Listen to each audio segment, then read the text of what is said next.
અને એકદમ ચીકણો થઈ ગયો હતો. સ્પર્ધા એવી હતી કે બધા દેડકાઓને એ તાંબલાની ટોચ પર પહોંચવાનું હતું. આ સ્પર્ધામાં ઘણા બધા દેડકાઓએ ભાગ લીધો. હરીફાઈનો દિવસ પણ આવી ગયો. આ સ્પર્ધામાં ભાગ લેનાર બધા દેડકાઓ થાંભલાની ટોચ પર પહોંચવા માટે થન ગણી રહ્યા હતા.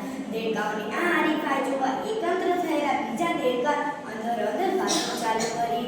આ રે છે શક્ય જ નથી, થાંભલો એટલો ચીકણો થઈ ગયો છે કે ટોચ પર કોઈ નહીં પહોંચી શકે. જો થોડે ઊંચે જઈને પડશે ને તો નામ રમી જશે.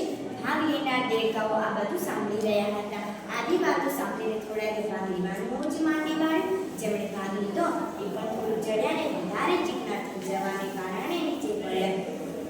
દેડકા સહિત બધા જ પ્રાણી કરવા લાગ્યા. જુઓ, અમે કહેતા હતા ને અશક્ય નથી, તો પણ ચડ્યા ને પડ્યા.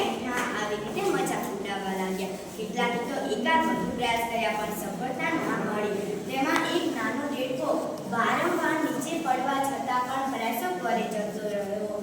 તેના સાહસને કારણે તે થાંભલાની ટોચ પર પહોંચી ગયો અને તે જીતી ગયો. જ્યારે તેને ઇનામ આપવામાં આવ્યું ત્યારે ત્યાં તેની માં પણ હાજર હતી. એની માને બધા દેડકાઓ પૂછવા લાગ્યા, વારંવાર હારવા છતાં પણ તે પ્રયાસો કરતો કેમ રહ્યો અને બધાને ના પાડવા છતાં પણ તેને કોઈનું માન્યું કેમ નહીં, તેનું કારણ શું? ત્યારે એની માએ હસતા હસતા કહ્યું કે એ ક્યાંય સંભળાતું જ નથી, એ તો બેરો છે, એને ક્યાં કંઈ સાંભળે છે. એને ના સાંભળી ત્યારે જ તે સફળ થયો ને. જો મિત્રો, એ પણ બીજાની વાતોમાં આવી